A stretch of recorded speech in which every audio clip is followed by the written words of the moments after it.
Despite my efforts in looking for Sublime and Sinister, I was unable to come up with any lead on any of them. Both were immortal mutants, with the other actually being a bacteria, with a penchant for behind-the-scenes manipulation and a raging boner for making mutant lives miserable. I don't even want to entertain the idea of them working together. Sadly, that thought of mine was 83% valid possibility. Buckman was still trying to wriggle his way out of all the accusations heaped on him by trying to blame them on some of his proxies, but it only took me a few seconds of my time to add them to his downfall, while also making sure that the media had no choice but to have it on mainstream, since his crimes were no longer against the state but also a few countries where he ran his illegal activities. As far as I was concerned, he was gone. Even if he deceives the system by pulling a disappearing act after being sent to jail, I still had eyes on him. Raven was doing a good job acting as Buckman's wife and even was giving Shaw some encrypted messages from Buckman. Emma Frost already had all of Buckman's lawyers under her thumbs, but none of that concerned me. I don't care what the both of them do with their increasing power and influence as long as it doesn't damage the society even further. Just Buckman's arrest alone halted a lot of drug and illegal firearms activities and trades along the East Coast, and Mystique was even receiving threats to reopen those docks once the case died down. As for Shaw, while he didn't had a lot of companies, he sure had a lot of shares in a multitude of business conglomerates, which includes but not limited to Stark Industries, Hammer Technologies, Oscorp, and even a few of Emma's companies, except for Frost Pharmaceuticals. It looks like Emma made sure he didn't have any sort of power in any of her company. Looking at the topics currently spammed across headlines reassured me that I was currently on the right path. Instead of mutant hate propaganda and censored mutant persecution videos, the topic that was being discussed was the crimes and inhuman activities of the country's elites, islands, hidden research facilities, and even public companies that ran illegal mutant and human experiments. There was no way they could sweep something like this under the rug when a lot of people have already taken their placards and banners to the streets in protest. They don't even have the time to push the registration bill, talk less of sanctioning heroes. Check and check. Movement detected?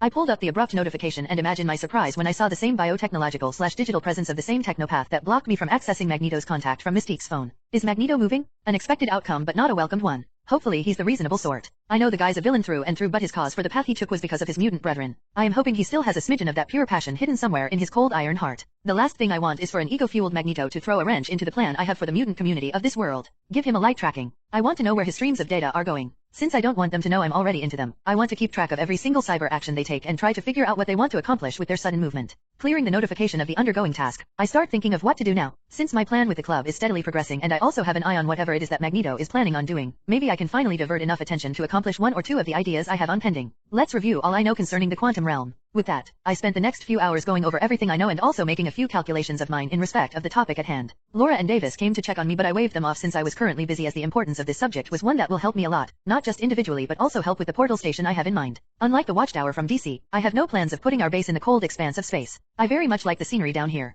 Thank you. From my understanding, since I have it on good factual ground that the quantum realm is both the physical and metaphysical nexus of all material universe in this multiversal reality, and it acts as its own individual reality space where its influence and laws eclipses every other universal space, it means that I can use it to access every spatial point in this universe, at least with a higher chance of precision on Earth. Thor and Raccoon used it to go to Asgard in the Infinity War movie, which means that it's my sure ticket to deep space travel and also jumping through universes. Maybe even multiverses. The possibilities are practically endless when it comes to the quantum realm. Hank Pym must have been on some serious shit when he came up with the Pym particles, because the possibilities of it and the avenues it opens up is not something one can think of in a normal mental state. That man must have been oozing something heavenly in the 60s. In my own personal opinion, based on my experiences so far, the Pym particles should be one of scientific marvels of any universe it exists in. Oh fuck. Reviewing everything related to the quantum realm reminded me of Hank's wife still lost in the quantum realm and highlighted the threat of Kong. If there's one person apart from Doom that I don't want to face until I fix my energy deficiency issue, then you can bet your last cent that it's Kong. And not just any Kong, but Kong the Conqueror. Just the amount of technology accessible to any one of them makes them a frightening opponent. These guys have rolled over multiple iterations of the Avengers, Fantastic Four, and even the X-Men, so yes, I'm not that arrogant and ignorant of the kind of threat Kong possesses. Since I don't have a coordinate to navigate the quantum realm like Scott and the Pyms did in the movies, which is a result of my intervention that didn't allow Scott the choice to quantum dive to stop Darren Cross, I will have to manually search for her and hopefully not run into Kong, because if there's anyone that knows more about the Avengers, which includes me and other versions of Vision, and the Infinity Stones, then I can bet my rare ore as 100% that it's Kong. Honestly, this endeavor was already piling up more cons than it's worth, and even if I'm overreacting, I still have it on good ground that it's not entirely out of the realm of possibilities. Definitely not when an overlord with a multitude of conquered universes under his belt and is actively seeking to conquer the multiverse is involved, or whatever it is that their deal is.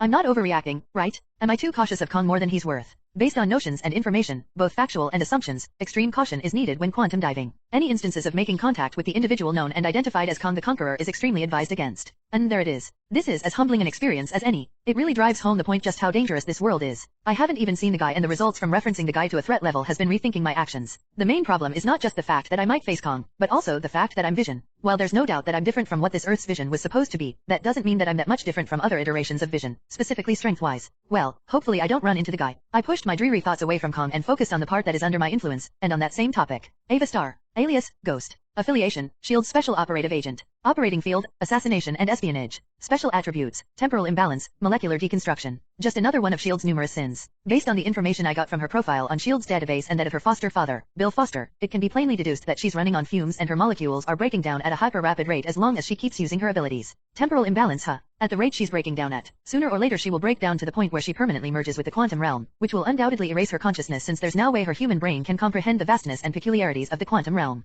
Maybe if I study her and her abilities my understanding of the quantum realm and my quantum shifting ability will increase, I said and stood up before grabbing the Mind Stone from where I had it running some tests. The stone sank into my hands and started circulating my body in a bloodstream-like pathway which I recently designed. I grabbed my overcoat and threw it over my shoulder and walked out of my workspace with a task in mind. Time to talk to a ghost. Comment. 24 comments. Vote. 2 left.